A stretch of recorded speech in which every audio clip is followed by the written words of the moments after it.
Good evening, everybody. It's great to have a great crew. Seeing people virtually is better than not seeing you at all. So I appreciate everyone joining us tonight. So Valerie and I would love to give you an update on the efforts of the Harvard study. Really give credit to Valerie for making this initial contact with the Harvard School of Design and making the connections possible and bringing them on board. And so we're in a two-phase effort. And we've just completed phase one. So I wanted to give you an update on that and then talk about phase two and where we will be going with that. And then also talk about how it can be helping all of our efforts here. So this is taking a look at three major areas: mitigation, adaptation, and resilience, and focusing on the four communities here on Cape Ann. Teaming up with Professor Charles Waldheim, who's the director of the Harvard School of Design, and their Office of Urbanization and Future of the American City initiative is really what caught our interest, and they in turn became very interested in what the Cape Ann Climate Coalition was trying to do. They have worked with individual cities in the country and also internationally. They were particularly drawn to the fact that we were a four-town region in trying to work with four communities on a more regionalized basis rather than just one entity at a time. And so we're drawing on quite the firepower of Harvard and their deep bench of faculty in a number of different disciplines, engineering, business school, environment, public health, et cetera. So it really taps into the breadth of expertise that the university can bring to our efforts, which is quite exciting. And so the structure of this, we've been working through the Meeting House Foundation, who's our local sponsor for the Cape Ann Climate Coalition, and then the four communities all have signed on as well. So in looking at how to move forward with our efforts to be more sustainable, we've looked at a baseline. So looking at, if we do nothing, what are the likely impacts? So a lot of this work has been done. So they've been drawing in a number of the studies that a number of the communities have already done, and compiling a database and then identifying some gaps in the knowledge. What studies haven't been done and where could we build on our knowledge base. So the first step really is that baseline. And then we look at the three major areas of addressing our climate challenges. And that is mitigation, meaning decarboning, taking the carbon out of our energy stream. It's building in resilience, that is the capacity to capacity to anticipate and prepare, and how to respond and recover from the different hazards that we're facing. And then the third area that is part of this triumvirate is adaptation. Okay, how do we build our infrastructure? How do we build our built environment differently in order to mitigate and be more resilient to, and so there's overlap here, obviously, and resilient to the changes that are coming. And so this past summer, again, the team from Harvard did a very good job of compiling all the various studies that have been done, different plans, and have been reaching out to many of you who are participating tonight. They've reached out to different stakeholders with one-on-one interviews, and also our subgroups have been discussing some of the possibilities for study and how to move forward. And they also did a really quite beautiful job of taking a look at the history of Cape Ann and what's our culture. Obviously the fishing industry and the fishing history in our area, but also the different communities that make up our towns and cities. The Lanesboroughs, the Annisquams, the different communities in Essex, Canoma Point. So there's such a rich variety that make up the 4 communities here. And they did a wonderful job of assembling and really getting a feel for what makes Cape Ann unique. And I think that's really important as we go forward in implementing different programs and policies so that we understand ourselves better and we can put the project in the context of who we are as a people. So they did that dossier of the history of the area and what makes us unique and what makes us tick. And then they also did the scoping document that what we eventually did was whittle it down to 12 major study areas that we'll see in a minute. So in order to go forward in phase 2, we're in a fundraising element now. Dick Prouty led a very successful fundraising in the summer to do phase 1, and now we're doing a fundraising effort for phase 2, and we hope to begin phase 2 then by the first of the year. A goal of up to $250,000. We have written, we've written a grant that's been submitted. We are working on a few others to submit for foundation funding, and there'll be some private funding efforts as well. And I'll put in a plug. This is an area where if you have ideas and connections to foundations that may be interested, we'd love to hear from you. So just a little bit about the gap analysis. So as I said, the team looked at the various studies that have already been done by the communities. And all 4 communities have done quite a bit, but there are gaps in those studies. In particular, most of the work has focused on mitigation measures and much less on adaptation and ways to be more resilient. There hasn't been a lot of work on how to proactively manage our open space. Much of the development or the preservation of open space is more of a reactive mode. When an opportunity presents itself, that's great, but there may be additional opportunities to be more purposeful in the way that we acquire additional open space if we can as communities, and also how we manage those open spaces. Certainly the idea of forest land being significant carbon sinks is something that is gaining more and more significance. Just a quick example, well, there's 2 obvious ones. Dogtown in Gloucester being a large forested area serves as a major carbon sink. In Manchester, we have our Western Woods area, much smaller, but again, looking at how to acquire and preserve those lands so that they stay forever forested and serve as a sink for the community. Other areas looking at how we manage water, both wastewater and our drinking water, but also the energy that it takes to process those, and are there ways to be more integrated? So that was a major gap that they identified. And then looking at housing. Affordable housing is a major concern for the area.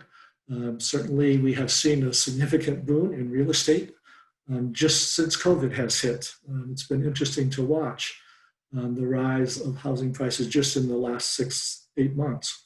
Not to mention, more longer term trend, but clearly there are concerns about gentrification of many neighborhoods, and where does that leave many of us who don't have those kind of means. So certainly trying to integrate more in a regional effort our housing needs, and how to integrate those housing needs with the net zero concepts. And then a lack of visual tools, and how do we communicate A, the problems that we face, and B, what the solutions can be. So again, the team really took a deep dive into these gaps in order to help us come up with some new directions.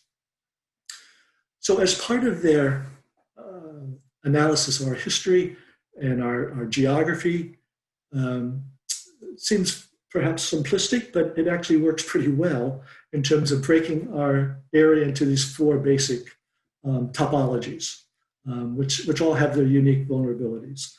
So we talk about, obviously, our water bodies, both the ocean and our freshwater rivers and reservoirs. We talk about our downtown areas. All 4 communities have downtowns that are on the water and face the water. And three of the 4 have obviously strong harbors, and the historic districts that surround them. And then, of course, we have our more rural uplands, which tend to be the old woodlots. If you look at some of the plot plans of our towns, you see the village, and then you see all these spaghetti lots that were basically the woodlots when people relied on wood energy, going in the back 40, so to speak, to get their wood for the year. And then, of course, the various infrastructure we have, whether it be the highway, the rail lines, our water and wastewater plants, that critical infrastructure and its vulnerabilities. So again, the team took a look at these areas, these topologies, and started to take a look at our natural and built assets in the 4 communities. Again, have done and will continue to do community outreach, and that's where our coalition plays a major role in helping do those outreach efforts. As part of the effort, taking a look internationally and who's doing what well. We can draw on some really great examples around the world, and the Harvard team is well versed in what others are doing and can bring those practices to our attention and help us out. And that's what again, that deep bench that the faculty at Harvard can bring to us. And then as we keep going back to how to best visualize, so the mapping and visual presentation tools that we can be using as we develop some proposals and solutions for some of the threats that we are facing. And so going forward, what we are planning to do is, first of all, do, as I say, the sort of baseline. And part of that baseline is looking at the big storm. So, okay, finally we're going to get the big hurricane. It seems like we're past due. I don't want it to come, but it is probably inevitable that we will see that major storm come. And what can we anticipate for the impacts in a do-nothing scenario?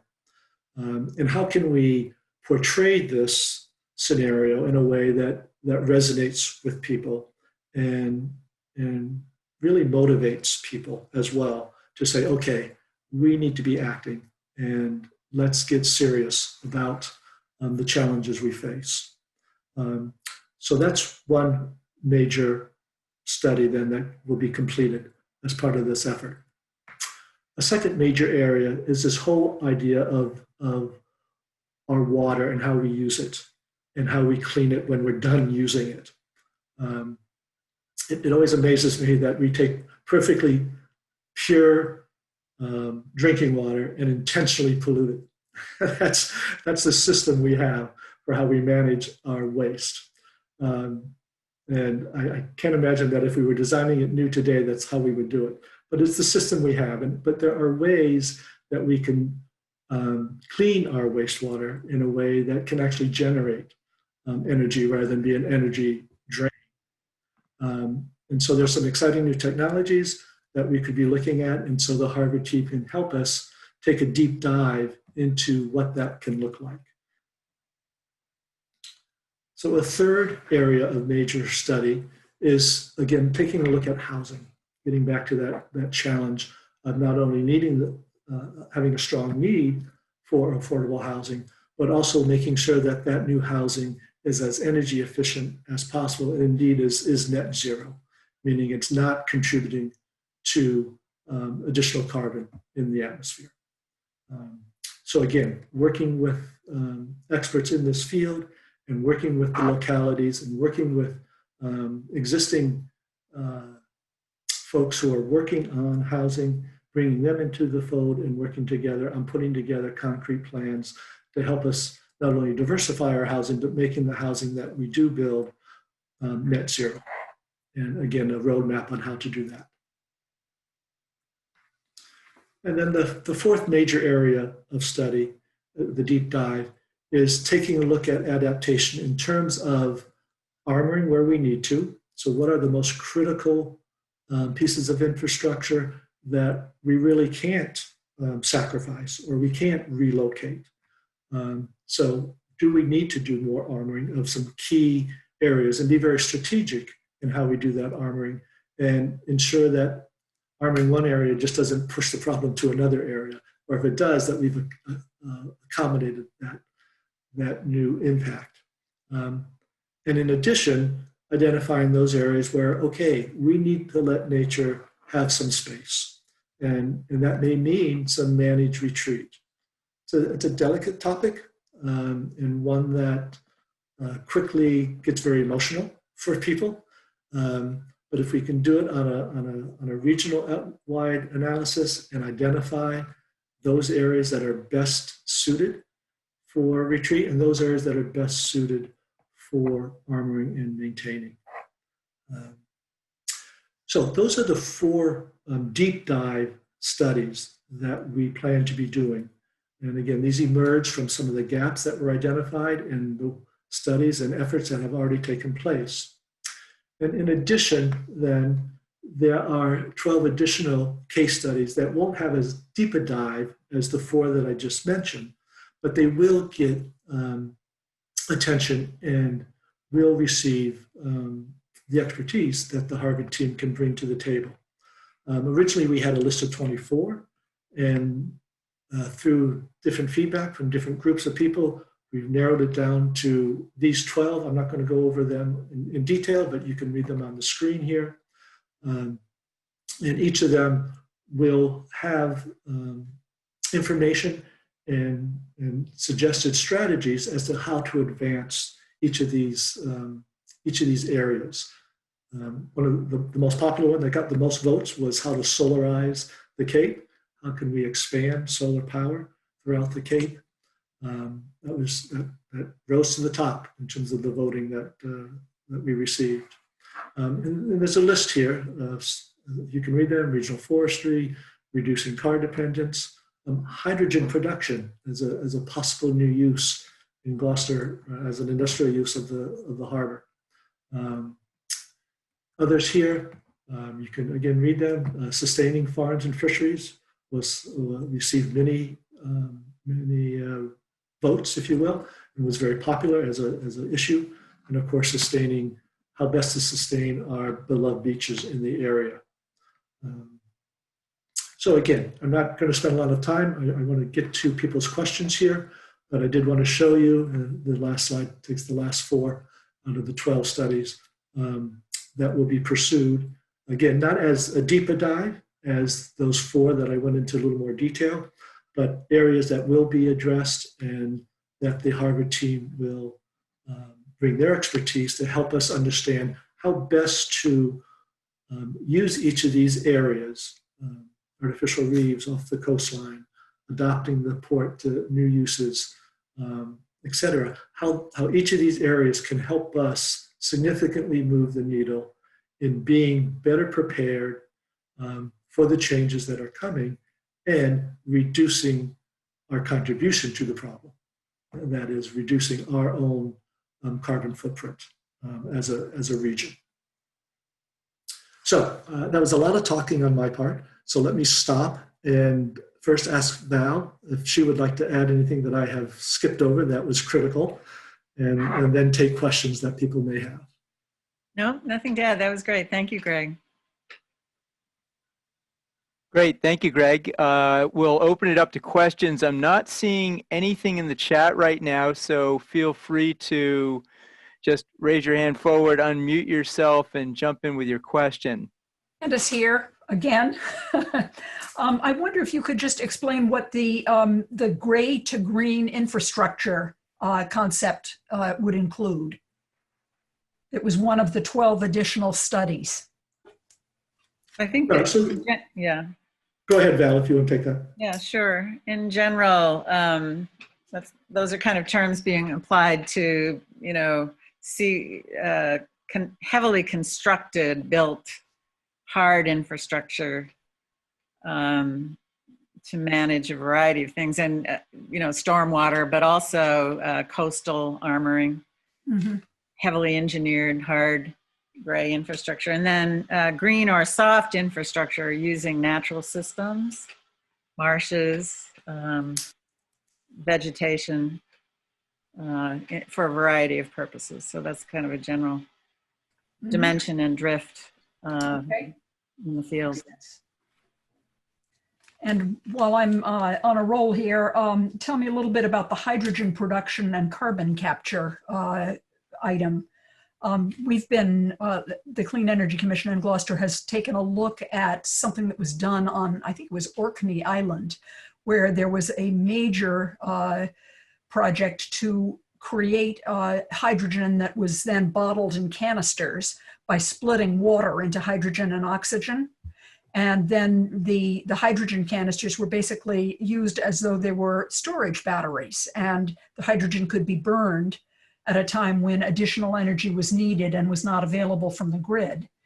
And I know Orkney is a relatively small world to make a self-sufficient kind of a project on, but it sounded pretty exciting as a way for us to maybe create some microgrids in Gloucester where we could back up the grid in the event of a power outage by having not only renewable energy stored by batteries, but hydrogen energy as well.